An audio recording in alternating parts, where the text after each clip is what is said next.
اور میرے آقا صلی اللہ تعالیٰ علیہ وسلم کی وہ حدیث بھی صادق آ گئی.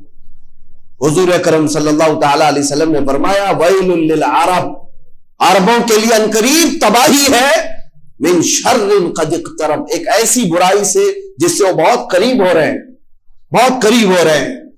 عزیزان گرامی، یہ مت سمجھنا کہ وہ پیسوں کی ریل پیل میں آج سب سے بڑے مالدار سمجھے جاتے ہیں، امیر سمجھے جاتے ہیں. مت دیکھو یہ ساری چیزیں، ان کا سکون غارت ہے، ان کے اوپر خوف کی تلوار لٹک رہی ہے. وہ کروڑ نہیں اربوں ریال کے مالک ہو کر کے بھی آزاد نہیں جی سکتے. لیکن آپ خیر منائیں اور آپ فخر کریں کہ کچھ نہ ہو کر کے بھی سینہ تان کر زمین پر چل سکتے ہیں، اس لیے کہ اللہ نے آپ کو ایمان کی دولت عطا کی. ایمان کی دولت ہے جو تمہیں سکون سے سونے بھی دیتی ہے، تم اپنے بستروں پر آرام کرتے ہو، اس لیے کہ ایمان ہے قلب میں، اور رسول پاک صلی اللہ تعالیٰ علیہ وسلم سے محبت ہے، وفاداری ہے. ہم غداری نہیں کرتے حضور اکرم صلی اللہ علیہ وسلم سے. یہ اس بات کا اتنا احساس بھی تمہارے اندر جو ہے، یہ سب سے بڑی دولت ہے، سب سے بڑی دولت. ان ظالموں نے امر بالمعروف نہی عن المنکر کو پورے طور پر ختم کر دیا. اور اگر آپ بھی یہ دو چیزیں اپنے قوم سے نکال دیں گے تو اسی تباہی کی طرف آپ بھی جائیں گے، اس بربادی کی طرف آپ جائیں گے.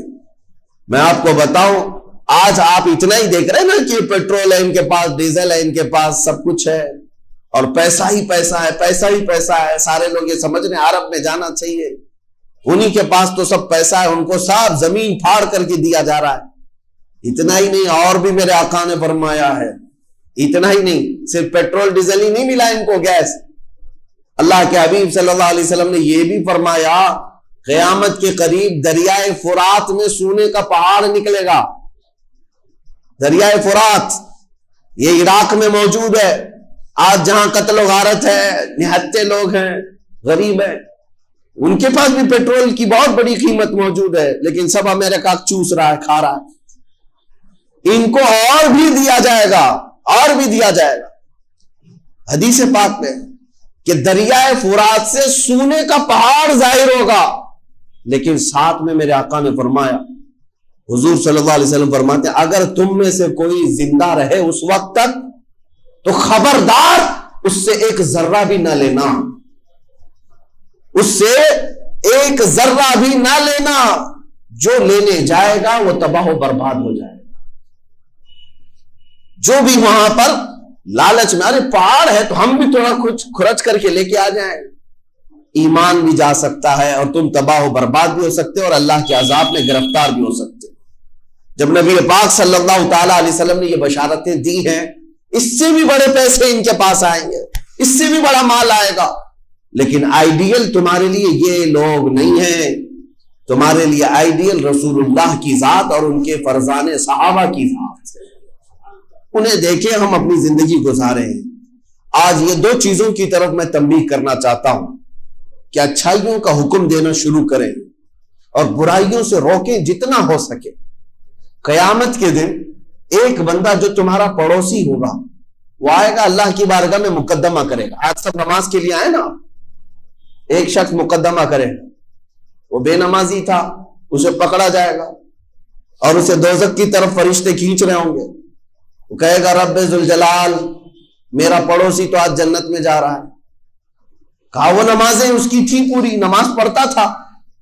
تو کہے گا اے رب ذوالجلال، وہ نماز تو پڑھتا تھا لیکن زندگی پر کبھی مجھے ایک بار بھی نماز کے لیے بلایا نہیں تھا. تو اسے بھی روک لیا جائے گا، اسے بھی روک لیا جائے گا. کیا تیرا حق نہیں تھا کہ تو اپنے پڑوسی کو اچھائی کی دعوت دے، اس لیے کہ تو خیر امت میں سے تھا. تأمرون بالمعروف، تم اچھائیوں کا حکم دینے والے لوگ، تم دیکھ کر کے بھی خاموش کیسے رہ سکتے ہو؟ کسی کو دیکھو تو اسے نماز کی دعوت دینا یہ اچھائیوں کا حکم ہے. اخلاق خیر، اچھے اخلاق کی طرف دعوت دینا یہ تمہاری خصوصیت ہے. ہم ہوتا یہی تھا بچپن میں اپنے بچوں کو ماں باپ سکھاتے تھے تمیز، اخلاق کیا ہے، یہ اچھائیوں کی دعوت تھی. یہ بھی ختم کر دیا آج معاشرے سے.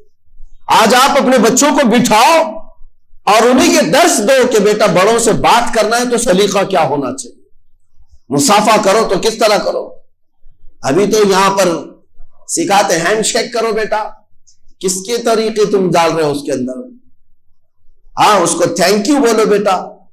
سب چیزیں تم نے انگریزوں کی اور یہودیوں عیسائیوں کی ڈال دی. خاص طور پر میرے مصطفیٰ کریم صلی اللہ علیہ وسلم کی امت میں ہیں آپ، اس بچے کو بچپن سے ہی یہ تربیت، یہ اخلاق خیر کی دعوت دینی چاہیے. لقمان حکیم جن کا ذکر قرآن پاک میں آیا ہے، وہ نبی نہیں تھے لیکن ان کے نام سے پوری سورہ آئی ہے 21ویں پارے میں. کس وجہ سے جانتے ہیں؟ لقمان حکیم نے اپنے بیٹے کو جو نصیحتیں کی ہیں، اپنے بیٹے کو، وہ نصیحتیں تو اللہ نے قرآن میں بیان کر دیا. وَإِذْ قَالَ لُقْمَانُ لِابْنِهِ وَهُوَ يَعِظُهُ يَا بُنَيَّ لَا تُشْرِكْ بِاللَّهِ. یاد کرو جب لقمان نے اپنے بیٹے سے کہا نصیحت کرتے ہوئے، اے بیٹے اللہ کے ساتھ کسی کو شریک نہیں ٹھہرانا. یہ نصیحتیں جو باپ بیٹے کو کرنا چاہیے. یا بنی اقیم الصلاۃ، اے بیٹے نماز ہمیشہ پڑھنا. لقمان حکیم نے اپنے بیٹے کو نصیحت کی تھی. وَأْمُرْ بِالْمَعْرُوفِ وَانْهَ عَنِ الْمُنْكَرِ وَاصْبِرْ عَلَى مَا أَصَابَكَ. اچھائی کی بات کرنا، برائیوں سے روکنا، اور جو مصیبت آئے اس پر صبر کرنا. لقمان حکیم اپنے بیٹے کو کہتے یا بنی انها ان تک مثقال حبۃ خردل، کہتے ہیں اے بیٹے اگر برائی تو رائی کے دانے کے برابر بھی کرے، چاہے وہ آسمانوں میں جا کر کرے گا یا زمین کے اندر جا کر کے کرے گا، یأتی بہ اللہ وہ تجھے سامنے لا کر دکھائے گا. یہ بیٹے کو نصیحت ہے، کس کی؟ باپ کی. یہ اچھائیوں کا حکم تھا، یہ امر بالمعروف. اتنا ہی نہیں، اور آگے آیتیں اگر میں پڑھوں، چھوٹی بھی باتوں کا ذکر ہے. وَلَا تُصَعِّرْ خَدَّكَ لِلنَّاسِ. باپ کہہ رہا ہے بیٹے کو، بیٹا جب بات کرنا نا لوگوں سے تو منہ موڑ کر کے بات نہیں کرنا. ہاں کچھ لوگوں کی عادت ہے، ادھر ہے یوں منہ کر کے بات کر رہا ہے پیچھے. یہ غرور اور تکبر کی علامت ہے، گھمنڈ کی علامت ہے. بات کرے تو عاجزی و انکساری کے ساتھ آمنے سامنے بات کرے. یہ قرآن کا حکم ہے. وَلَا تَمْشِ فِي الْأَرْضِ مَرْحًا، اور زمین پر اکڑ کر کبھی مت چلنا. باپ اپنے بیٹے کو نصیحت کر رہا ہے. وَاقْصِدْ فِي مَشْيِكَ وَاغْضُضْ مِنْ صَوْتِكَ. جب چلنا تو دھیمے انداز میں چلو، زور زور پیر پٹک کر کے نہ چلنا. کیا ہم نے بھی اپنے بچوں کو یہ تربیتیں دی ہیں؟ کیا ہم اپنے بیٹوں کو یہ خیر کی دعوت دیتے ہیں؟ نہیں، قرآن کے احکام ہیں یہ. وَاغْضُضْ مِنْ صَوْتِكَ إِنَّ أَنْكَرَ الْأَصْوَاتِ لَصَوْتُ الْحَمِيرِ. باپ کہہ رہا ہے بیٹے کو، بات کرنا تو دھیمی آواز میں بات کرنا، اس لیے کہ چلا چلا کے بات کرنا اللہ کو ناپسند ہے، اور سب سے ناپسند آواز گدھے کی آواز.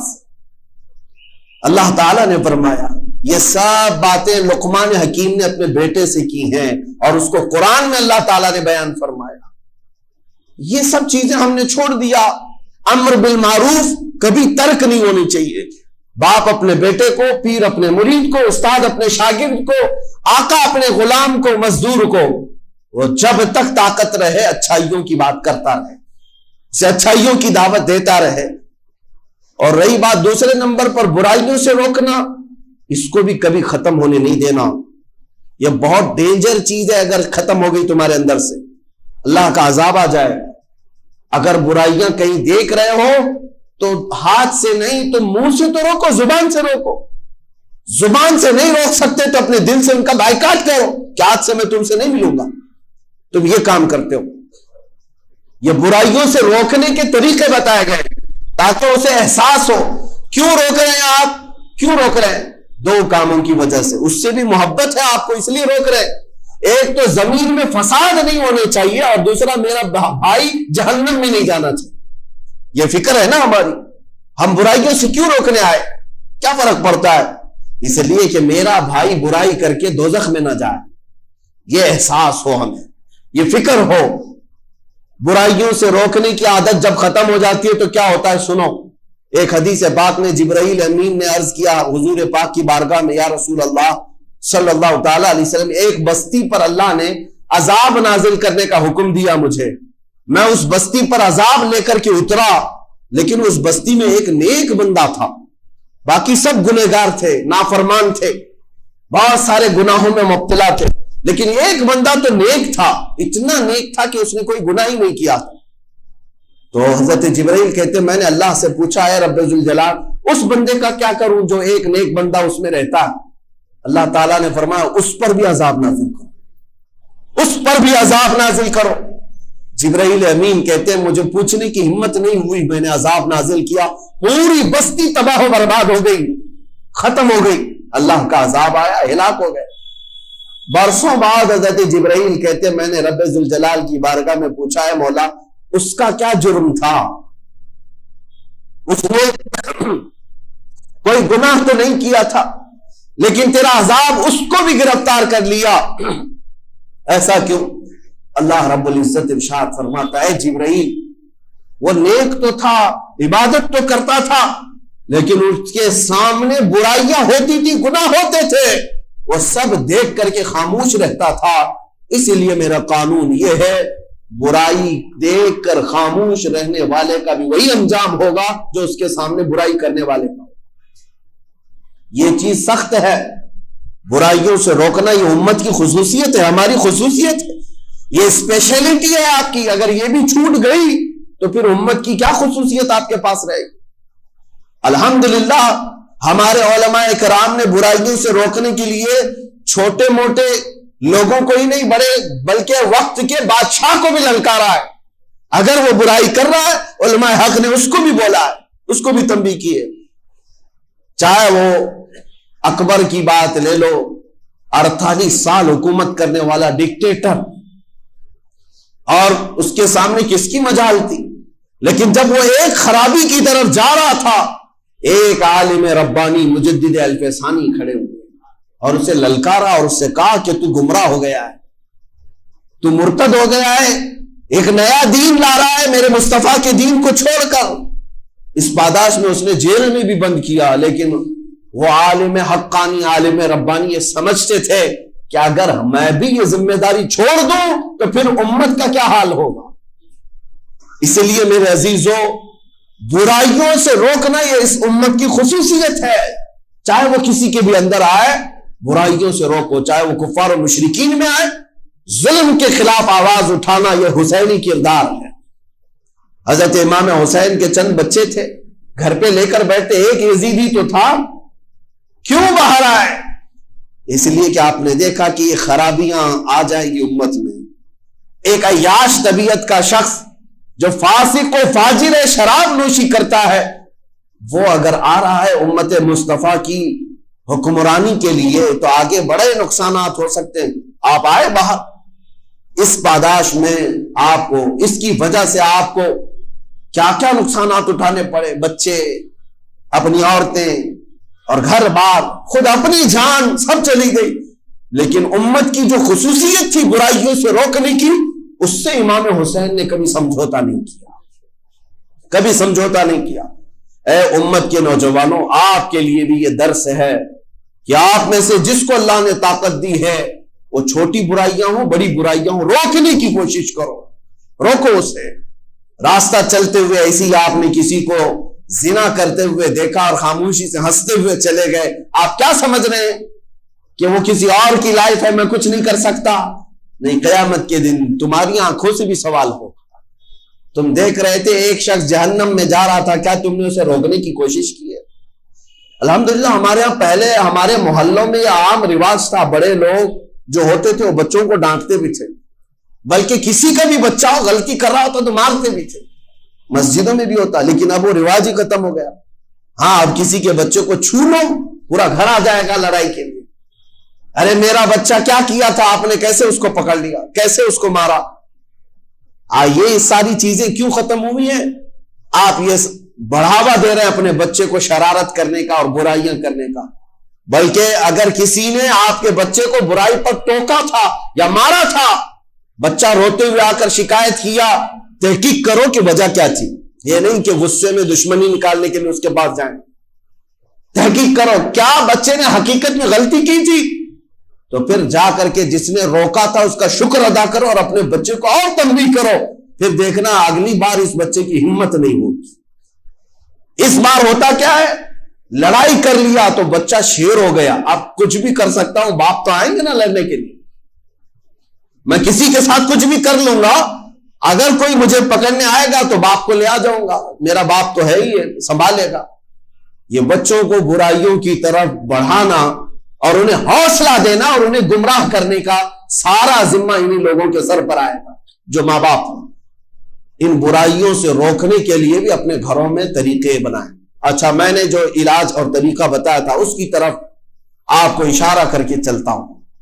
ظاہر سی بات ہے اسلامی حکومت میں تو ہم رہ نہیں رہے، ہمارے ہاں جمہوریت ہے، یہاں پر ایک ڈیموکریسی ہے، آپ کو اختیارات دیے گئے ہیں آزادی سے جینے کی۔ اسلامی حکومت ہوتی تو وہاں قاضی اسلام، حاکم اسلام، ان کو حکم تھا کہ وہ برائیوں کو طاقت سے روکے، ان کو تو اجازت ہے مسلمان کو روکے وہ برائی کرنے سے، یا ملک میں رہنے والے، جیسے یہاں کی پولیس کو بھی اجازت ہے، اختیار ہے کہ وہ برائیوں سے روکے، لیکن یہ کیا روکیں گے؟ یہ خود ہی اٹھاتے ہیں کہ کچھ دھندا کرو ہم سپورٹ کریں گے۔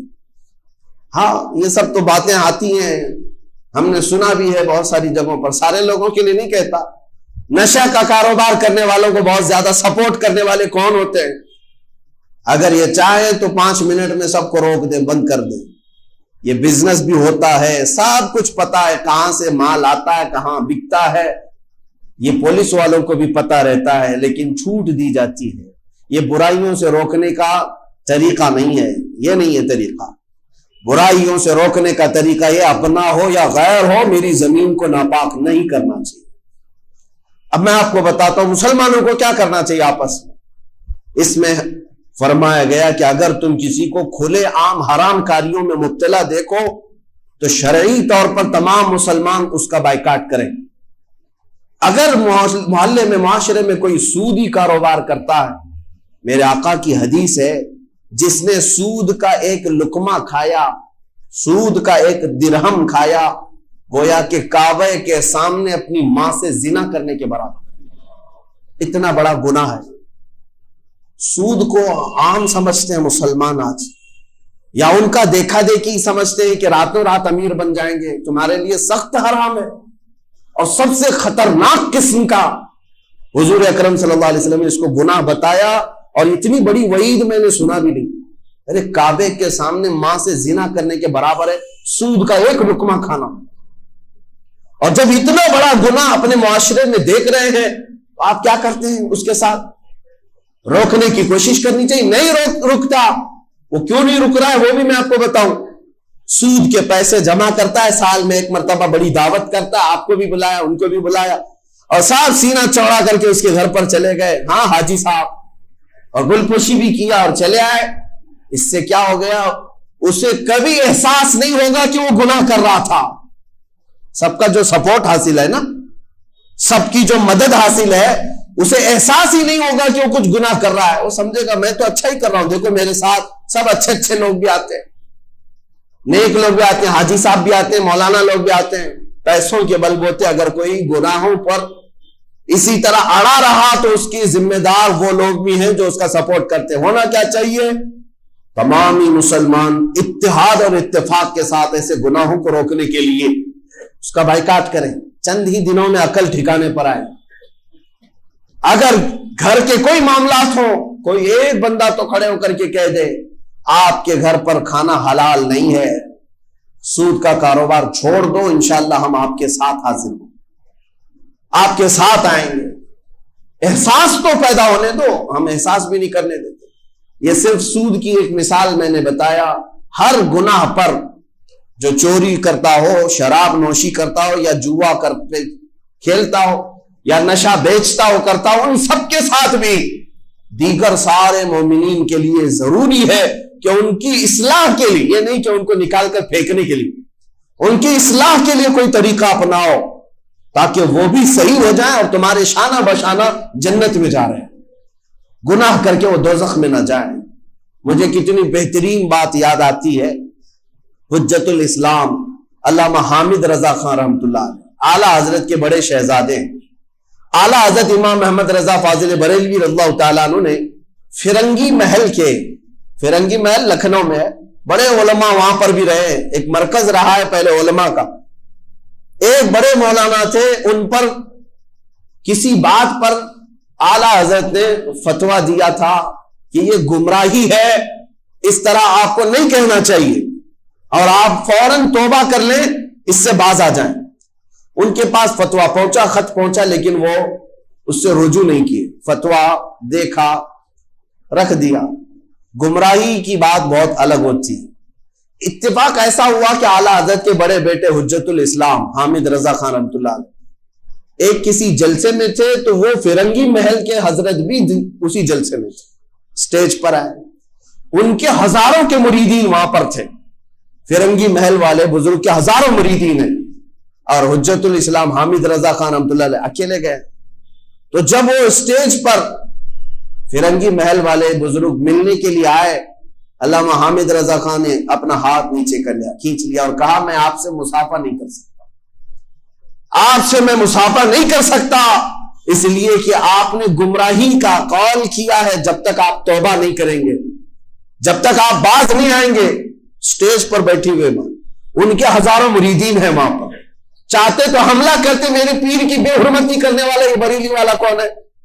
بے خوف ہے۔ کیوں؟ امت کی یہی خصوصیت ہے، امت کی خصوصیت یہ، آپ نے مصافحہ نہیں کیا، ہٹا لیا، دور ہٹ گئے۔ اور اس کے بعد وہ بھی نفس پرست نہیں تھے، فرنگی محل کے بڑے بزرگ تھے، وہ آئے، سارے لوگوں کو جمع کیا اور کہا اے لوگوں سنو، تم ذرا برابر بھی ان کے بارے میں بدگمانی نہ کرنا، انہوں نے جو حکم صادر کیا ہے وہ بالکل حق ہے، میں تم سب کو گواہ بنا کر اللہ کی بارگاہ میں توبہ کرتا ہوں، اور توبہ کا معاملہ میرا اور اللہ کا ہے، تم سارے لوگ بیچ میں یہ نہ کہنا کہ توبہ کیوں کیا، یہ میرا اور اللہ کا معاملہ ہے، میں اپنے رب کو راضی کرنے کے لیے توبہ کر رہا ہوں۔ توبہ کیا، اور جانتے ہیں اسٹیج کی بات ہے، اس فرنگی محل کے بزرگ نے توبہ کیا، اس کے بعد پھر پلٹ کر کے آئے حجت الاسلام سے کہا آپ تو مصافحہ کر سکتے ہیں۔ حامد رضا خان حجت الاسلام نے مصافحہ نہیں بلکہ فوراً ان کے قدموں پر جھک کر چوم لیا، اعلیٰ حضرت کے بیٹے ہیں، وہ فرنگی محل کے بزرگ کے قدموں کے نیچے جھک کر ان کے پیروں کو چوم لیا۔ یہ امت کی خصوصیت ہے، چاہے تو برائیوں سے روکے، اور جب کوئی توبہ کرے تو اس کو آر نہ دلائے کہ دیکھا ایسا غلط تھا میرے کہنے کی وجہ سے توبہ کیا، نہیں، ایک ہمارا بچھڑا ہوا بھائی جب واپس آ جائے یقیناً اس کا قدم ہمارے لیے چومنے کے قابل ہے۔ اب حق بات پر قائم ہے تو باطل کو برداشت نہ کرنا یہ بھی ایمان کی علامت ہے، کسی باطل چیز کو نہیں برداشت کرنا یہ ایمان کی علامت ہے۔ میرے عزیزو، رسول کریم صلی اللہ تعالی علیہ وسلم کے صحابہ اکرام کی یہی تو خصوصیات تھی کہ وہ غلط کے خلاف کھڑے ہو جاتے اور پھر یہ نہیں دیکھتے کہ ہماری تعداد کتنی ہے، کیونکہ امت کی خصوصیت یہ ہے کہ برائیوں سے روکنا ہے، اس زمین کو فساد سے بچانا بھی امت کی ذمہ داری ہے۔ آپ مجھے بتائیں، آپ گھر کے مالک ہیں، اپنے آپ گھر کے اونر ہیں، اپنے گھر کے اندر بیٹھے رہیں، چند اوباش لوگ، بدماش لوگ آپ کے گھر کے دروازے پر آ کر کوڑا کرکٹ ڈالتے ہیں، کچرا ڈالتے ہیں، غلاظت ڈالتے ہیں، آپ کے لکڑی کے دروازے کے باہر کچھ لوگ آ کر کے آگ جلاتے ہیں اور آپ گھر کے اندر کھڑکی سے دیکھ رہے ہوتے ہیں، مجھے بتاؤ کیا اس بندے کو عقل مند کہا جائے گا؟ بلکہ ہوتا تو ایسا نہیں ہے، فوراً آپ دروازہ کھولیں گے، انہیں بھگائیں گے، میرے گھر کے دروازے کے باہر یہ غلاظت کیوں ڈال رہا ہے؟ جھگڑے بھی ہو جاتے ہیں، جھگڑے بھی ہوتے ہیں، اور اگر آگ جلا رہا ہے کوئی ہزار وجہ بیان کرے، نہیں میاں میں تو ٹھنڈی دور کرنے کے لیے، گرمی پیدا کرنے کے لیے آگ جلائے ہوں، لیکن آپ یہ کہیں گے میرے گھر کے دروازے کے پاس کیوں آگ جلا رہا ہے؟ کہیں یہ آگ لگ گئی میرے گھر پر تو کیا ہوگا؟ میرے عزیزو، اتنا احساس ہر ایک کو ہے کہ اپنے گھر کے دروازے کے پاس نہ کسی کو کوڑا کرکٹ ڈالنے دیتا ہے، نہ آگ جلانے دیتا ہے، تو پھر اندازہ کرو آپ امت مصطفیٰ ہو، اپنے معاشرے میں کسی زنا کرنے والے اور شراب والے کو کیسے برداشت کرتے ہیں؟ کیوں؟ آپ کو پتا ہے کہ بولوں گا تو پتہ نہیں کیا برا سمجھ لے گا، نہیں میرے عزیزوں، وہ بھی امت کے لیے، جماعت کے لیے، معاشرے کے لیے ناسور بن جائے گا۔ آپ اگر برائیوں کو روکنے کی عادت ختم کر دیں گے تو پھر گھر تو جلنا ہے، وہ گھر کو آگ لگے گی، آج آپ سوچ رہے ہیں ان لوگوں کے بچے بیکار ہوئے ہیں نا، پڑوسیوں کے بچے آوارہ ہو گئے، بدماش تو برائیوں میں نہیں جاتے. ایسا نہیں ہو سکتا. یہ ہوا جب چلتی ہے تو پھر تمہارے گھر کے بچوں کو بھی وہ آگ میں ملوث کر دیتی. گندگیاں جب باہر سے آتی ہیں تو آپ کے گھر کو بھی تباہ و برباد کرتی ہیں. اسی لیے مومنین کی یہ ذمہ داری ہے کہ اپنے معاشرے میں، اپنی کمیونٹی میں برائیوں کو برداشت نہ کریں. جتنی ممکن ہو، جتنی طاقت ہو، اس کا سد باب کریں، اس کو روکیں. اس کے روکنے کے بہت سارے طریقے ہیں، میں عرض کروں گا برائیوں سے کیسے اپنی قوم کو بچایا جائے. اس کے طریقے ہمارے بزرگوں نے ہمیں دیے ہیں. میں وہ طریقے اور علاج آپ کے سامنے رکھوں گا، لیکن پہلی بات اپنی ذمہ داری سمجھو. حضور اکرم صلی اللہ تعالی علیہ وسلم کی حدیث پاک سے یہ بات معلوم ہوتی ہے، قیامت کے قریب جو مومنین کی جماعت ہے وہ کیسے ختم ہوتی چلی جائے گی. فرمایا گیا پہلے اچھائیوں کا حکم دینے والے ختم ہو جائیں گے، یعنی جو پازیٹو حکم دیتے تھے، میاں تم یہ کرو، تم یہ کرو، بھلائی کی طرف بلاتے تھے، یہ کم ہو جائیں گے، اور برائیوں کی طرف بلانے والے لوگ آ جائیں گے، ان کی کثرت ہو جائے گی. پھر چند دنوں کے بعد امت میں وہ جماعت آئے گی جو برائیوں سے روکتی تھی، وہ بھی ختم ہونے لگ جائیں گے. پہلے اچھائیوں کا حکم دینے والے چلے جائیں گے، وہ میں سمجھتا ہوں آلریڈی اب چلے گئے. چند لوگ بچے ہوں گے جو اچھائیوں کی طرف بلا رہے ہیں، دعوت دے رہے ہیں. ورنہ اکثر لوگوں کی عادت تو یہی ہے ہمارے نوجوانوں کی کہ برائیوں کی دعوت عام کی گئی ہے. اب روکنے والے ابھی بھی موجود ہیں، لیکن حضور کی حدیث کا مفہوم ہے کہ ایک زمانہ آئے گا کہ برائیوں سے روکنے والے بھی ختم ہوتے چلے جائیں گے، بلکہ برائیوں کو کرنے والوں کو کرنے دیا جائے گا، اجازت عام کر دی جائے گی. اجازت عام کر دی جائے گی، برائیوں سے روکنے والا دور ختم ہوتا چلا جائے گا. میرے عزیزوں، اس کے بعد آخری زمانہ، میرے آقا صلی اللہ تعالی علیہ وسلم ارشاد فرماتے ہیں وہ دور بھی آئے گا جب لوگ برائیوں کو نیکی سمجھنے لگ جائیں گے، گناہوں کو نیکی سمجھ کر کے کرنے لگ جائیں گے. مجھے آج بڑی شدت سے اس بات کا احساس ہو رہا ہے. سچ فرمایا مخبر صادق صلی اللہ تعالی علیہ وسلم. ایک وقت تھا کہ حجاز، نجد، عرب شریف، جس کو آج سعودی عرب کہا جاتا ہے، نام انہوں نے اپنا رکھا سعودی، ورنہ وہ عرب شریف ہے. میرے مصطفیٰ کریم صلی اللہ تعالی علیہ وسلم کا مسکن ہے، مولد ہے. حضور اکرم صلی اللہ تعالی علیہ وسلم کا مقام پاک ہے. عربوں میں پہلے سے یہ رواج رہا کہ وہ برائیوں کو برداشت نہیں کرتے تھے، اچھائیوں کا حکم دیتے تھے. آپ کو پتہ ہے عرب میں چاہے وہ اب کی حکومت ہی کیوں نہ ہو، نجدی حکومت کے آنے کے بعد بھی وہاں ایک شعبہ، ایک ڈپارٹمنٹ قائم کیا گیا تھا، الامر بالمعروف والنہی عن المنکر نام سے، جس کا مطلب یہ ہوتا ہے کہ اچھائیوں کا حکم دینا اور برائیوں سے روکنا. قرآن پاک میں یہ لفظ آیا ہے. اس نام سے پورا ایک ڈپارٹمنٹ تھا، پولیس ڈپارٹمنٹ، اور ان کو فلی اتھارٹی تھی کہ نمازوں کی طرف لوگوں کو بلانا ان کا کام تھا. الامر بالمعروف والنہی عن المنکر والے ڈپارٹمنٹ، ان کی حیثیت اور ان کی ویلیو پولیس سے کم نہیں تھی. وہ کسی کو گرفتار کر کے جیل میں بھی ڈال سکتے تھے. ایک پورا ڈپارٹمنٹ تھا. شاید ہو سکتا ہے آپ لوگوں نے کوئی سعودی وغیرہ کے وزٹ کیے ہوں، پہلے تو جانتے ہوں گے نماز کے اوقات میں یہ اپنی کار لے کر کے گھومتے تھے، ساری دکانیں بند کروا دیتے تھے کہ نماز کے وقت تجارت نہیں، صرف عبادت ہوگی. عام گھومنے والوں کو پکڑ کر کے لے جاتے تھے کہ نہیں، اس طرح نماز کا وقت چل رہا ہے، باہر نظر نہیں آؤ گے. حتیٰ کہ غیر مسلم بھی جو وہاں کام کرتے تھے ان نمازوں کے اوقات میں وہ تھوڑی دیر کے لیے اندر ہو جاتے تھے، شٹر بند کرتے تھے. تو یہ حالات تھے. ایسا نہیں کہ یہ انہی کے ہیں، بلکہ عرب میں پہلے سے یہ رواج رہا ہے نمازوں کا اہتمام کرنا اور دعوت دینا. یہ انہی کا ایجاد کیا ہوا نہیں تھا. امت مصطفیٰ صلی اللہ تعالی علیہ وسلم میں برسوں سے وہاں پر خیر کی دعوت دینے کا نظام تھا، اور برائیوں سے روکنے کا بھی معاملہ اتنا سخت تھا کہ چاہے وہ ترکی حکومت کیوں نہ رہی ہو، خلافت عثمانیہ کا دور ہو یا ان سے پہلے خلافت بنو عباس، خلافت امویہ یا خلافت راشدہ، ان سب زمانوں میں عرب میں حالات ایسے تھے کہ برائیاں کرنے والے کو اتنی سخت سزائیں تھیں کہ شراب پیتے ہوئے پکڑے جانے والے پر کوڑے لگائے جاتے، زنا میں اگر رنگے ہاتھوں پکڑا جائے تو اسے سنسار یا قتل کر دیا جاتا۔ بڑی سخت سزائیں تھی، جو ڈر تھا قوم کے اندر کہ برائیاں نہیں ہونی چاہیے، زمین کے اوپر فساد نہ ہو، امر بالمعروف نہیں انل منکر پورا وہاں پر موجود تھا۔ حالات نے ایسے کروٹ لیا، یہ ہماری آنکھوں دیکھا حال اب کسی سے ڈھکی چھپی بات نہیں ہے۔ مشکل سے 5-6 سال کا عرصہ گزرا ہوگا، سعودی کو انہوں نے پورا یہودی بنانے میں کوئی کسر نہیں چھوڑی، پوری طور پر اس کو پلٹ دیا۔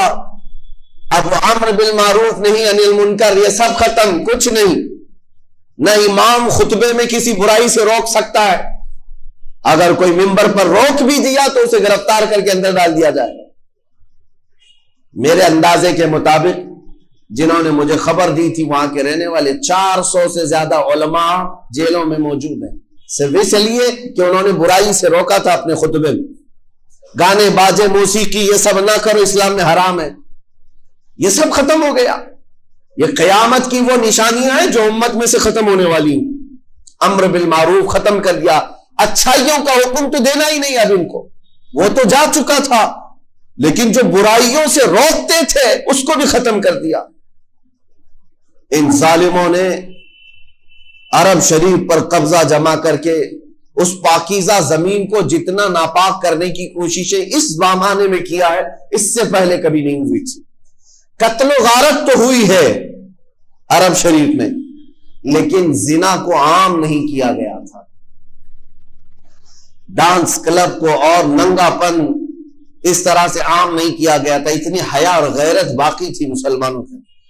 جنگوں میں لڑائیاں ہوتی ہیں اور قتل و غارت تو ہو جاتی ہے، لیکن حیا سوز اخلاق جو ایمان کا قتل کر دیتے ہیں، وہ افعال آج وہاں پر پرمیٹڈ ہو گئے، اجازت شدہ ہو گئے۔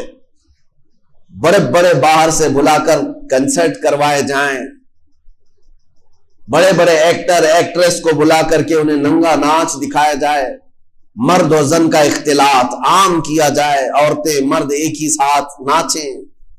یہ وہی سعودی ہے جس میں آج ہر چیز رواج پا رہی ہے، وہاں بیچ بنائی جا رہی ہے جہاں ننگے سوئیں گے، اور انہوں نے سارے یورپین کنٹریز کے لیے اپنے ویزے کو عام کر دیا۔ 5 منٹ میں کوئی ویزا بنا کر کے سعودی جہاں چاہے گھوم سکتا ہے۔ اس خطے کو جو میرے آقا صلی اللہ تعالی علیہ وسلم نے حرم قرار دیا اور فرمایا تھا کہ یہاں غیر مسلمین کا داخلہ ممنوع ہے، آج تک لکھا ہوا تھا، اب یہ اس کو بھی ختم کرنے جا رہے ہیں۔ عورتوں کا حجاب ختم ہو جائے، کچھ نہیں، جیسے رہنا چاہیں ویسی رہیں، پابندی نہیں ہے۔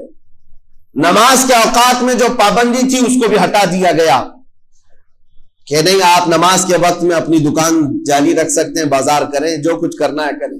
اسلامی ملک تھا، میرے مصطفیٰ کریم صلی اللہ تعالی علیہ وسلم کا بسایا ہوا معاشرہ تھا۔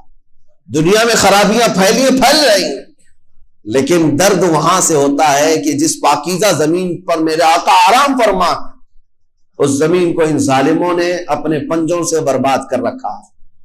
اتنا ہی نہیں میرے عزیزوں، انہوں نے اذانوں کی آواز کو کم کروا دیا۔ کون غیر مسلم سننے والا تھا؟ 100% مسلمان تھے، لیکن حکومت کی طرف سے یہ پابندی آئی کہ اذانوں کی آواز کو کم کر دیا جائے، غیر ضروری ہے۔ جس کو اوقات معلوم ہے وہ خود نماز کے لیے چلا جائے گا وقت پر، تیز آواز سے اذان دینے کی ضرورت نہیں ہے۔ کن کن چیزوں کو یہ روکتے چلے گئے۔ یہ وہی زمانہ ہے جس کو میں کہہ رہا ہوں کہ برائیوں سے روکنا تو ختم، انہوں نے برائیوں کو نیکیاں سمجھنا شروع کر دیا۔ آج آپ کو پتا ہے پہلی مرتبہ تاریخ میں ان کی کرسمس ڈے پوری سعودی عرب میں دھوم دھام سے منائی گئی، دھوم دھام سے منایا گیا۔ اس میں باہر سے ایکٹر اور ایکٹریس اور گلوکار بلائے گئے۔ ابھی ہیپی نیو ایئر منانے کی تیاریاں ہیں۔ مجھے اس بات کا سوال ہے میرے عزیزوں، ہم جب آواز اٹھاتے تھے کہ میرے نبی پاک صلی اللہ تعالی علیہ وسلم کی ولادت کا دن بھی منانے دیا جائے، تو ان کے ہاں سے شرک اور بدعت کے فتوے آتے تھے کہ نبی کریم صلی اللہ تعالی علیہ وسلم کی میلاد منانا جائز نہیں، اسلام میں ثابت نہیں، اور کرسمس منانا جائز ہو گیا، ہیپی نیو ایئر کے لیے پورا ملک سجانا جائز ہو گیا۔ میں آج سے کافی سالوں پہلے سے اپنے خطابات میں یہ کہتا آیا کہ اے میرے عزیزوں، جن کو تم ظاہر میں دیکھ رہے ہو یہ بادشاہ حقیقت میں نہ ایمان والے ہیں نہ مسلمانوں کے مسیحا ہیں، ان سبوں کی لنک اسرائیل اور یہودیت سے جڑی ہوئی ہے، اس لیے کہ انہوں نے چن چن کر کے میرے آقا صلی اللہ علیہ وسلم کے تبرکات کو تو ختم کر دیا، لیکن یہودیوں سے ریلیٹڈ جو چیزیں ہیں سعودی میں اس کو آج بھی باقی رکھا گیا ہے، اس کو ہولی پلیسز کہہ کر کے یا محکمہ آثار قدیمہ کا حصہ سمجھ کر کے اس کو ریزرو کر دیا گیا۔ یہ حالات جو تیزی سے تبدیل ہو رہے ہیں، مجھے عرض یہ کرنا ہے کہ قیامت قریب آ چکی، اور اگر آپ بھی اپنے درمیان یہ دو عادتیں چھوڑ دو گے تو تباہی کے دہانے پر جاؤ۔ ان کو مت دیکھنا کہ وہ پورے سعودی کو بدل کر کے بھی آج کامیاب کچھ نہیں، وہ جہنم میں جانے کا راستہ بنا رہے ہیں۔ اللہ رب العزت جسے چاہے ہدایت دے، جسے چاہے گمراہ کرے، کسی پاکیزہ مقام میں رہنے کی وجہ سے نہیں۔ اگر مدینہ طیبہ اور مکہ مکرمہ میں رہ کر کے بے ایمان ہو گیا دوزخ نہیں جائے گا، وہ جہنم میں جائے گا اگر بے ایمان ہو گیا۔ لیکن آپ اس کو آئیڈیل اور ماڈل نہ سمجھیں کہ سب کچھ تو وہاں ہو رہا ہے، اب یہاں پر بھی کر لیں گے، ان پر عذاب آنے والا ہے۔ میں حدیث پاک سناتا ہوں آپ کو، اگر ایسا لگتا ہے کہ یہ الفاظ ہیں، صرف جملے نہیں میرے عزیزوں، میرے آقا صلی اللہ تعالی علیہ وسلم کی حدیث ہے، وَيْلٌ لِّلْعَرَبِ مِنْ شَرٍّ قَدِ اقْتَرَبَ، حضور نے فرمایا تباہی ہو عربوں کے لیے۔ حضور فرماتے ہیں تباہی ہے عربوں کے لیے، ایک بہت بڑی برائی ہے جس سے وہ بہت قریب ہو رہے ہیں، بہت قریب ہو رہے ہیں۔ نبی پاک صلی اللہ تعالی علیہ وسلم نے یہ بھی ارشاد فرمایا قیامت اس وقت تک نہیں آئے گی جب تک عرب کے کچھ قبیلے بت پرستی اور شرک میں مبتلا نہ ہو جائیں۔ کچھ قبیلے ایسے ہوں گے جو بت پرستی کریں گے اور شرک میں مبتلا ہو جائیں گے، وہ بھی دیکھا ہم نے، انہوں نے تو مندروں کی وہاں پر اوپننگ شروع کر رکھی ہے۔ کون کرے گا اس میں پوجا پاٹ؟ کون کرے گا؟ جب آپ پورے کے پورے مسلمان کنٹری کے ہو تو پھر یہ عبادتیں کون کرے گا؟ ظاہر سی بات ہے کہ ان کے اندر شرک اور کفر آ چکا۔ قرآن کا ایک معجزہ ہے، دوسرے سارے مسئلوں میں اختلاف چل رہا ہے، لیکن قرآن کا الف لام میم سورہ فاتحہ سے شروع ہو کر والناس پہ ختم ہونے میں تقریباً سارے فرقے اس کو تسلیم کرتے ہیں۔ شیعوں کا ہمارا اختلاف ہے، اہل حدیث سے اختلاف ہے، دیوبندیوں سے اختلاف ہے، رافضیوں سے اختلاف ہے، قادیانیوں سے اختلاف ہے، لیکن جا کر کے سارے مکاتب فکر میں آپ دیکھیں سب کے ہاں یہی قرآن پڑھا جاتا ہے، یہی قرآن ہے۔ اسی لیے میں کہتا ہوں ایک قرآن ہے، لیکن اس امت نے اس کو اتنا بوجھل کیوں سمجھا ہے، اس کو اتنا بھاری کیوں سمجھا ہے، جبکہ وہ مولا اسی قرآن میں یوں فرماتا ہے، ایک بار نہیں 4 بار فرما رہا ہے، وَلَقَدْ يَسَّرْنَا الْقُرْآنَ لِلذِّكْرِ فَهَلْ مِن مُدَّكِّرٍ، ہم نے قرآن کو یاد کرنے کے لیے آسان بنایا ہے، ہر کوئی یاد کرنے والا، اور وہ اتنا آسان ہے، اتنا آسان ہے۔ میں نے خود دیکھا ہے کہ وہ بچے جن کو ابھی سوجھ بوجھ بھی نہیں آتی، سمجھ بوجھ بھی نہیں آتی، وہ بھی جب قرآن یاد کرنے لگ جاتے ہیں تو ان کے سینوں میں قرآن اتر جاتا ہے۔ جب میں خود قرآن حفظ کرنے کے لیے نکلا تھا، ہماری عمر 11 سال کی تھی، بہت سارے معاملات سمجھ میں نہیں آتے تھے، لیکن ہم نے تیزی سے یاد کیا، اللہ کا فضل تھا، ہمارے ساتھ کچھ ایسے بھی تھے جن کو 2+2 کیا ہوتا ہے یہ بھی نہیں معلوم تھا، لیکن وہ 30 پارے کے حافظ تھے۔ دوسری چیزوں میں اگرچہ ذہن کند ہو، لیکن قرآن ایک معجزہ ہے جو یاد کرنے والے کے سینے میں اتر جاتا ہے۔ ہاں یہ اس کے ساتھ نہیں جاتا جو اس کو بھاری سمجھتا ہے، جو اس کو بوجھل سمجھ کر کے چھوڑا اس کے ساتھ نہیں جاتا، اور جو اس سے محبت کیا اس کے سینے میں بہت آسانی سے اترتا ہے۔ میں نے تو محسوس کیا ہے، ہمارے ساتھ ایسا بھی ہوتا رہا ہے، استاد بیٹھے ہوئے ہیں سنتے رہتے تھے، ایک دن کا اتفاق ایسا ہوا کہ خبر یہ لگی کہ کل شاید استاد آنے والے نہیں ہیں. موج مستی کرتے ہیں سارے, کل کا تو سبق چھٹی ہے, کچھ یاد نہیں, کیونکہ پہلے ہی معلوم ہو گیا استاد نہیں آنے والے ہیں. اور صبح 8 بجے سے کلاس چلتی تھی, 9 بجے تک نہیں آئے تو پکا ہو گیا کہ آئیں گی. کلاس بند کر کے نکلنے ہی والے تھے کہ استاد سامنے نظر آ گئے. سب کو کہا بیٹھو, میری کوئی چھٹی نہیں ہے, میں تاخیر ہو گیا تھا, بس مؤخر ہو گیا تھا. اب سبق سنانے کے لیے جس کو بھی بلایا جائے, ظاہر سی بات ہے جو سختیاں ہوتی تھیں کہاں سے, رات کو یاد نہیں کیے, صبح یاد نہیں کیے, سامنے اچانک سننے کے لیے. ایسے عالم میں میرا خود کا تجربہ بھی ہے, کئی ہمارے ساتھیوں کا بھی تجربہ ہے. قرآن پر ہاتھ رکھا, دل سے کہا اللہ کا کلام ہے, اتر جا جلدی سے, بس اور کچھ نہیں. شاید 10 منٹ لگے ہوں, 15 منٹ لگے ہوں, قرآن کے 2 صفحے یاد ہو جاتے تھے. جتنی جلدی پانی ہضم نہیں ہوتا اس سے جلدی قرآن یاد ہوتا تھا. کر کے تو دیکھا ہوتا آپ نے, کر کے تو دیکھا ہوتا. شروع میں شیطان بہت ورغلاتا ہے, بہت بہکاتا ہے, یاد کرنے نہیں دیتا اور بھگاتا ہے, لیکن جو جم گیا تو پھر قرآن ہی اس کا مددگار بھی ہوتا ہے, قرآن اس کا مددگار ہوتا ہے. اب میں چند حدیثیں آپ کو بتاؤں کہ قرآن کہاں تک تمہاری دوستی نبھاتا ہے. پہلی بات, کچھ لوگ ڈر کر کے چھوڑے ہوئے, ہم تو پڑھ ہی نہیں پاتے تھے. اس پر بھی میں آج ایک حدیث پڑھا, حضرت عائشہ صدیقہ رضی اللہ تعالی عنہا سے مروی ہے. فرماتی ہیں رسول کریم صلی اللہ تعالی علیہ وسلم نے فرمایا الماہر فی القرآن, جو قرآن کا ماہر ہے یعنی اچھی تجوید میں تلاوت کرتا ہے اور اس کے معنی بھی سمجھتا ہے, سب سمجھتا ہے. حضور اکرم صلی اللہ علیہ وسلم نے فرمایا قیامت کے دن وہ معزز محترم فرشتوں اور انبیاء کے ساتھ ہوگا. جو ماہر ہے قرآن میں, جو قرآن اچھے سے تلاوت کرتا ہے. یہاں تک تو بات ٹھیک ہے. آگے میرے آقا صلی اللہ علیہ وسلم فرماتے ہیں والذی یقرأ القرآن یتتعتع فیہ وعلیہ شاق فلہ اجران او کما قال رسول اللہ صلی اللہ علیہ وسلم. میرے آقا فرماتے ہیں اور وہ بندہ جو اٹک اٹک کے پڑھتا ہے, اس کے لیے زبان پھسل جاتی ہے. یہ صاف ہے الفاظ حدیث میں, جو اٹک اٹک کے پڑھتا ہے زبان پھسل جاتی ہے, یا ذہن موٹا ہے, زبان موٹی ہے, جلدی سمجھ میں نہیں آتا, ادھر ادھر ہجے کر کے پڑھتا ہے. میرے آقا صلی اللہ علیہ وسلم نے فرمایا اس کو ڈبل اجر ہے. فَلَهُ أَجْرَانِ, اس کو دگنا اجر ہے. تو کیوں چھوڑ دیا تھا اس قرآن کو, یہی سوچ کر کہ پتہ نہیں کہاں غلطی ہو جائے. تم لگے رہتے ہیں, ایک دن وہ آ جاتا جب ہماری زبانوں کی لکنت کو بھی یہ صحیح کر دیتا. قرآن پاک علاج بھی ہے, شفا بھی ہے, دوا بھی ہے, رزق بھی ہے, رحمت بھی ہے. عزیزان گرامی, میرے آقا صلی اللہ تعالی علیہ وسلم نے فرمایا, احادیث کے چند جملے میں آپ کے سامنے رکھ دوں. رسول پاک صلی اللہ تعالی علیہ وسلم فرماتے ہیں کہ جو قرآن گھر میں تلاوت کرتا ہے اس کے لیے ایک فرشتہ ہے جس کا نام سکینہ ہے. حضرت اسید بن حضیر رضی اللہ تعالیٰ عنہ ایک صحابی ہیں, وہ رات میں تلاوت کر رہے تھے, اچانک بادل کا ایک ٹکڑا نیچے آ گیا.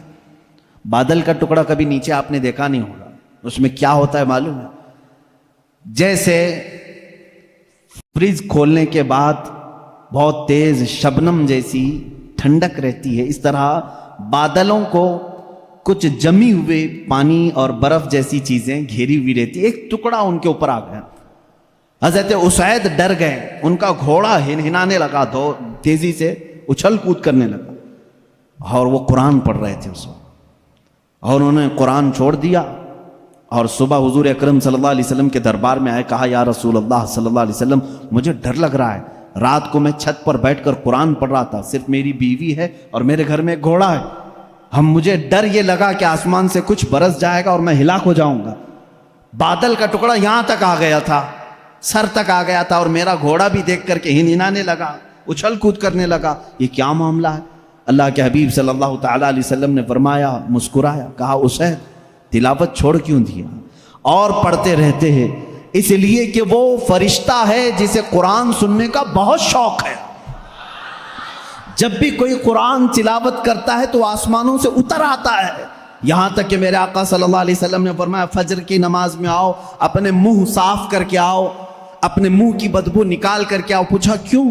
فرماتے ہیں میرے آقا صلی اللہ علیہ وسلم جب تم نمازوں میں قرآن کی تلاوت کرتے ہو کچھ ایسے فرشتے ہیں وہ اپنا منہ تمہارے منہ سے لگا دیتے ہیں، تو منہ کی بدبو نہ ہو، فرشتوں کو تکلیف نہ ہو، اس لیے کہ وہ قرآن سننے کے شوقین ہیں۔ جب تم تلاوت کرتے ہو تو وہ اتر جاتے ہیں اور تمہارے منہ سے اپنا منہ لگا لیتے ہیں۔ قرآن کی یہ برکت ہے میرے عزیزو، دوسری کتابوں کے لیے کہیں ایسی فضیلت نہیں ملتی۔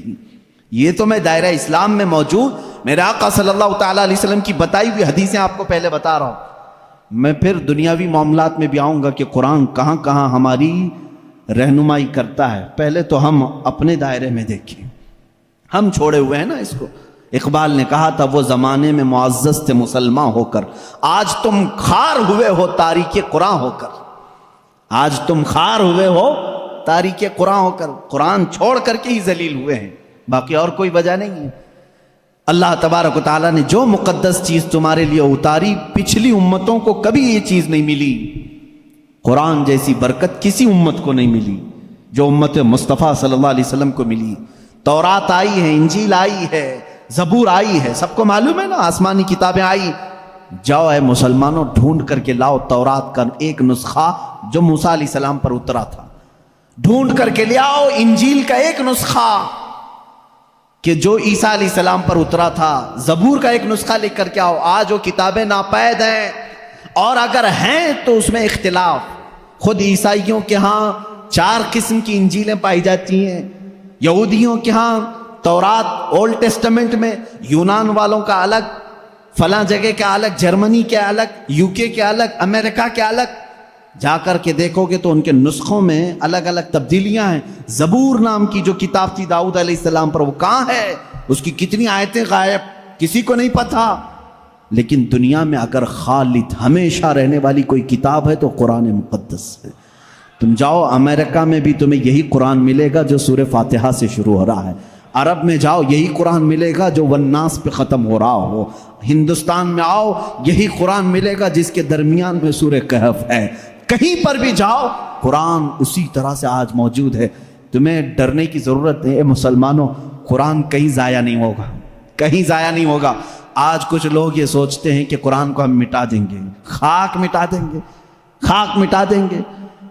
تم جیسے بہت آئے، تمہارے سے بڑے بڑے بلکہ سڑے سڑے بھی آئے، قرآن کا کچھ نہیں کر سکے، اس لیے کہ اس کے حفاظت کی ذمہ داری خود اللہ نے لی ہے۔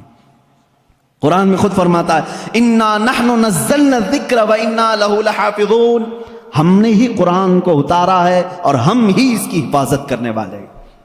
اب اللہ کے ذمے میں ہے، اسی لیے قرآن کی حفاظت کا ذمہ امت کو نہیں دیا گیا، ورنہ یہی حال ہوتا جیسے پہلے کی امتوں نے کیا۔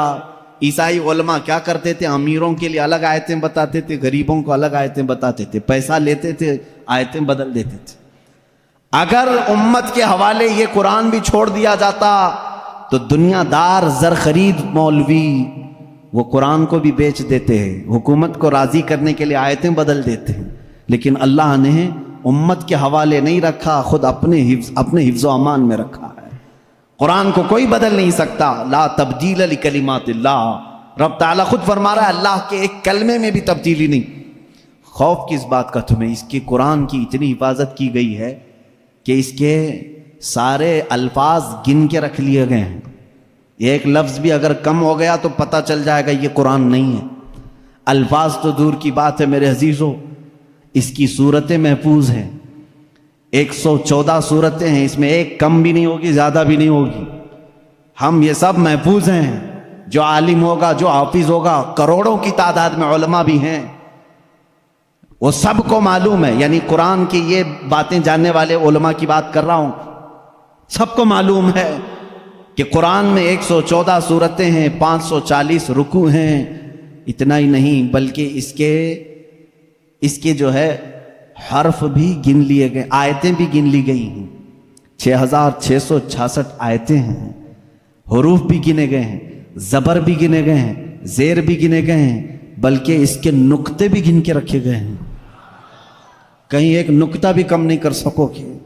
اس قرآن کی اتنی جو حفاظت ہے، آج میں آپ کو بتاؤں، کبھی کسی نان مسلم کے پاس جاؤ، اور اگر وہ تم سے یہ سوال کرے تو مسلمان ہے، اسلام ہی سچا دھرم ہے، کیا تمہارے پاس پروف ہے اس چیز کا؟ تم کیا کہو گے؟ حضور صلی اللہ تعالیٰ علیہ وسلم کے معجزے سناؤ گے؟ انکار کرے گا۔ میرے آقا صلی اللہ تعالیٰ علیہ وسلم نے چاند کے 2 ٹکڑے فرمائے، سورج کو پلٹا دیا، بہت سارے معجزے ہیں، وہ کہے گا میں نہیں مانتا ان چیزوں، وہ اس زمانے میں تھے، میں کہاں دیکھا ہوں۔ اگر تم اس کے سامنے اسلام کی عظیم فتوحات کو دکھاؤ گے، وہ کہے گا میں نہیں مانتا، یہ سب کہانیاں ہوں گی، ہمارے بھی بھگوانوں کے ذکر اس طرح سے کیے گئے ہیں، اسی طرح کی باتیں ہمارے پاس بھی موجود ہیں۔ ہر کوئی کہے گا۔ تمہارے پاس اگر اپنے حق ہونے کی کوئی علامت آج بھی موجود ہے تو صرف قرآن پاک ہے۔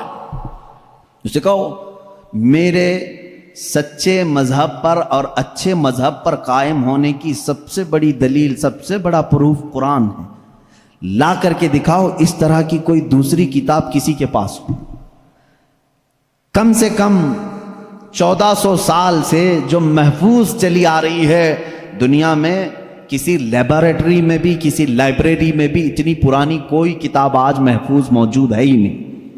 یہ میری بات نہیں، ساری دنیا کا جو دوسرے ریلیجن سے تعلق رکھتے ہیں ان کا بھی یہی قول ہے کہ قرآن سے زیادہ محفوظ اس دنیا میں اب کوئی چیز نہیں رہ گئی۔ اس کی حفاظت کو اللہ نے اس طرح سے ترتیب دے کر فرمایا ہے کہ مسلمان اپنے بچوں کو حافظ قرآن بناتے ہیں اور اس کی حفاظت میں لگے ہوئے ہیں۔ اللہ تعالیٰ نے سینوں کو چنا ہوا ہے اس قرآن کی حفاظت کے لیے۔ خیر میرے عزیزوں، احادیث کریمہ میں یہ ہے، حضور اکرم صلی اللہ تعالیٰ علیہ وسلم فرماتے ہیں قیامت کے دن ایک بندہ آئے گا جو قرآن تلاوت کرتا تھا، اس کے حساب کی باری آئے گی تو رب تعالیٰ اس سے فرمائے گا اقرأ القرآن وارتقی ورتل، اے بندے قرآن یہاں پر بھی پڑھ جیسے دنیا میں پڑھتا تھا، جیسے تو قرآن پڑھتا تھا یہاں پر بھی پڑھ، اور جب تک وہ پڑھتا رہے گا رب تبارک تعالیٰ فرماتا ہے ورتقی ورتل، ایک آیت پڑھ ایک درجہ اوپر، دوسری آیت پڑھ دوسرا درجہ اوپر، تیسری آیت پڑھ تیسرا درجہ اوپر، جنت میں وہ درجے طے کرتا جاتا رہے گا، جہاں جا کر کے وہ قرآن کی تلاوت ختم کرے گا کہا جائے گا یہی تیرا درجہ ہے۔ میرے آقا صلی اللہ تعالیٰ علیہ وسلم سے پوچھا گیا کہ کیا یہ قرآن جب تک وہ تلاوت کرتا رہے گا اس کے درجے بلند ہوتے رہیں گے؟ حضور اکرم صلی اللہ علیہ وسلم کی حدیث میں ہاں میں نے جنت میں دیکھا ہے قرآن کی تلاوت کرنے والوں سے اوپر کسی کا درجہ آیا ہی نہیں، کیونکہ یہ تلاوت کرتے کرتے، کیونکہ جو کچھ بھی جنت حاصل کرنے کا آپشن ہے نا وہ دنیا میں ہی تو ہے۔ تم اتنی نمازیں پڑھو تو یہ جنت ہے، اتنے روزے رکھو تو یہ جنت کا دروازہ تمہارے لیے، حج کرو تو یہ جنت کا دروازہ تمہارے لیے، سارے آپشن جنت حاصل کرنے کے دنیا میں ہیں۔ یہ دارالعمل ہے، مرنے کے بعد عمل ختم ہو جائے گا، لیکن قیامت میں صرف ایک عمل ہے جس کو پھر رب تعالیٰ ریپیٹ کروائے گا۔ وہاں نہیں کہا جائے گا نماز پھر سے پڑھ کے دکھا، حج کر کے دکھا، روزہ رکھ کے دکھا، ختم ہو گئے اعمال، لیکن قرآن پڑھنے والے کو کہا جائے گا اب بھی چاہتا ہے تو پڑھ اور اوپر چل جا اور بڑھتا جا۔ تو جس کو قرآن آتا ہوگا وہ پڑھتا جائے گا اور درجے طے کرتا جائے گا۔ یہ فضیلتیں میرے آقا صلی اللہ تعالیٰ علیہ وسلم نے سنائی، اور یہ جو حدیثیں میں ذکر کر رہا ہوں متفق علیہ اور صحیح احادیث آپ کے سامنے ذکر کر رہا ہوں۔ یہاں تک کہ حضور اکرم صلی اللہ تعالیٰ علیہ وسلم کی ایک حدیث ہے، قیامت کے دن وہ بچے جنہوں نے قرآن کو اپنے سینے میں رکھا تھا وہ بلائے جائیں گے، اللہ کا کلام یاد کیا، تو جب وہ آئیں گے تو رب تبارک و تعالیٰ ان بچوں کو بعد میں فرمائے گا ان کے والدین کے سر پر پہلے تاج رکھا جائے، البس والداہ تاجن یوم القیامتی، رسول کریم صلی اللہ علیہ وسلم فرماتے ہیں قیامت کے دن ایسا تاج پہنایا جائے گا جس سے سورج کی روشنی بھی پھیکی پڑے۔ اہل محشر پوچھیں گے یہ کیا نبی ہیں، یہ صدیق ہیں، یہ کون ہیں؟ تو فرشتے کہیں گے نہ یہ نبی ہیں، نہ صدیق ہیں، نہ شہداء ہیں، بلکہ صرف ایک حافظ قرآن کے ماں باپ ہیں، صرف ایک حافظ قرآن کے ماں باپ ہیں۔ جب ماں باپ کو تاج پہنایا جا رہا ہے تو جس کے سینے میں قرآن تھا اس کو کیا کیا جائے گا؟ رب تعالیٰ اس کے لیے فرماتا ہے، میرے آقا صلی اللہ علیہ وسلم نے فرمایا اس حافظ قرآن کو بلایا جائے گا اور اس سے کہا جائے گا ایسے 10 لوگ تیرے خاندان کے جن پر دوزخ میں جانا واجب ہو گیا، ان کا ہاتھ پکڑ، صرف اس کی برکت سے میں ان کی جہنم کی سزا کو معاف کر کے تیرے ساتھ جنت عطا کروں گا۔ اس کی سفارش قبول کی جائے گی۔ لیکن یاد رکھیں میرے عزیزو، حافظ قرآن قرآن کی آیات پر عمل کرتا ہو، اس کا ادب بھی کریں، احترام بھی کریں۔ آج زمانے میں حفاظ قرآن کے ساتھ بہت ہی برے سلوک دیکھنے کو ملتے ہیں۔ یاد رکھنا قیامت کے دن وہ اس عذاب میں مبتلا ہوں گے جو قرآن کی بے حرمتی کرنے والے کا عذاب ہوگا، کیونکہ وہ حافظ قرآن کی بے ادبی کرتے ہیں۔ ہمارے بزرگان دین جو سلف صالحین ہیں، میں نے پڑھا بھی ہے، بزرگان دین کا طریقہ تو یہ ہوتا تھا کہ اگر کوئی حافظ قرآن زمین پر بیٹھا ہے تو وہ کبھی اوپر نہیں بیٹھتے تھے۔ ہاں اگر وہ خود حافظ قرآن ہیں تو پھر دونوں کے معاملات ایک طرح کے ہیں، لیکن کوئی حافظ قرآن نہیں ہے اور کوئی حافظ نیچے بیٹھا ہے تو علماء بزرگان دین اس کو بے ادبی محسوس کرتے تھے۔ اللہ کا کلام سینے میں لے کر وہ نیچے ہے اور بغیر حفظ قرآن کیا ہوا اوپر بیٹھا ہے، اس کو بزرگان دین نے بے ادبی محسوس فرمائی۔ بہرحال قرآن ایک ایسا جامع نظام اللہ تعالیٰ نے تمہیں عطا کیا اور اس کی فضیلتیں میں نے بتائی۔ اور سب سے بڑی بات کیا ہے معلوم ہے؟ قرآن اللہ نے اتارا، آیتیں ساری چیزیں میرے آقا صلی اللہ علیہ وسلم پر اترتی رہیں۔ اس کی پہلی آیت جو اتری اقرا بسم ربک الذی خلق، غار ہرا میں واقعہ آپ کو معلوم ہوگا۔ میرے آقا صلی اللہ تعالیٰ علیہ وسلم پہاڑ پر ایک غار ہے، آج بھی مکہ کے کنارے، غار ہرا اس کو کہتے ہیں، جبل نور، وہاں پر عبادت کے لیے جایا کرتے تھے۔ جبرائیل امین ایک رات آئے اور روایات یہ بتاتی ہیں کہ وہ 17 رمضان المبارک کی رات تھی۔ آ کر کے انہوں نے حضور اکرم صلی اللہ علیہ وسلم سے صرف اتنا کہا اقرا، پڑھو۔ آپ صلی اللہ علیہ وسلم نے فرمایا ما انا بقاری، میں نہیں پڑھنے والا ہوں۔ بعض بے وقوف اس کا ترجمہ یوں کرتے ہیں مجھے پڑھنا نہیں آتا۔ حضور اکرم صلی اللہ تعالیٰ علیہ وسلم کو پڑھنا نہیں آتا۔ آپ نے جبرائیل امین نے سینے سے سینہ لگایا اور پھر کہا اقرا، کہا پڑھو۔ میرے آقا صلی اللہ علیہ وسلم نے وہی جواب دیا۔ 4 بار اس طرح سے ہوا، چوتھی مرتبہ جو ہے جبرائیل امین نے صرف اقرا نہیں کہا۔ اقرا کا مطلب کیا ہوتا ہے؟ پڑھ، یا آرڈر ہے، آرڈر پڑھ۔ لیکن جبرائیل امین نے جب یہ کہا اقرا بسم ربک الذی خلق، پڑھ اس رب کے نام سے جس نے پیدا کیا، میرے آقا صلی اللہ علیہ وسلم نے پڑھنا شروع کیا۔ میرے آقا نے مزاج یہ بتایا اپنی امت کو کہ پڑھو وہی جو رب تک تمہیں پہنچا ہے، تعلیم حاصل کرو وہی جو رب کے نام سے شروع ہو یا رب تک تمہیں پہنچائے۔ یہ آیتیں یہاں سے شروع ہوئی اور آیتیں جو ختم ہوئی ہیں اس میں اختلاف ہے۔ بعض علماء نے لکھا ہے کہ الیوم اکملت لکم دینکم، یہ آخری آیت تھی جو حجۃ الوداع میں میرے آقا صلی اللہ علیہ وسلم جب آخری حج میں تھے نازل ہوئی۔ بعض علماء اور مفسرین نے فرمایا اذا جاء نصر اللہ والفتح، یہ سورہ پڑھتے ہوں گے نا آپ نماز میں، یہ قرآن کی سب سے آخری سورہ نازل ہونے کے اعتبار سے۔ ایک بات ذہن میں رکھ لیں، نازل ہونے کی ترتیب الگ ہے اور پڑھنے کی آج ترتیب الگ ہے۔ قرآن آج جو پڑھا جاتا ہے اس کی ترتیب کیسے ہے؟ سورہ فاتحہ پہلے ہے الحمدللہ، اس کے بعد سورہ بقرہ ہے، اس کے بعد سورہ آل عمران ہے، اس کے بعد سورہ نساء ہے، اس کے بعد سورہ مائدہ ہے، اس کے بعد سورہ انعام ہے، پھر سورہ اعراف ہے۔ اس طرح سے یہ سورتیں چلی اور ختم کہاں پہ ہوئی؟ سورہ والناس، قل اعوذ برب الناس ملک الناس، پڑھتے ہیں نا، یہ آخری سورہ۔ یہ پڑھنے کی ترتیب ہے، لیکن نازل ہونے کی جو ترتیب ہے وہ الگ ہے۔ پہلے آیتیں نازل ہوئی تھی 5۔ یہ باتیں میں کیوں بتا رہا ہوں، یہ لاسٹ میں آپ کو خود سمجھ میں آ جائے گا۔ ذہن میں اتنا رکھ لینا، سب سے پہلے کون سی آیتیں نازل ہوئی؟ اقرا بسم ربک الذی خلق۔ آج بھی جب بچوں کی بسم اللہ خوانی ہم کراتے ہیں تو یہی آیتیں پڑھاتے ہیں، بچے کو سب سے پہلے یہی پڑھاتے ہیں۔ 5 آیتیں میں پڑھ بھی دیتا ہوں۔ اقرا بسم ربک الذی خلق، خلق الانسان من علق، اقرا وربک الاکرم الذی علم بالقلم، علم الانسان ما لم یعلم۔ یہ 5 آیتیں ہیں جو سب سے پہلے میرے آقا صلی اللہ علیہ وسلم پر نازل ہوئی۔ جبرائیل امین لے کر آتے تھے، حضور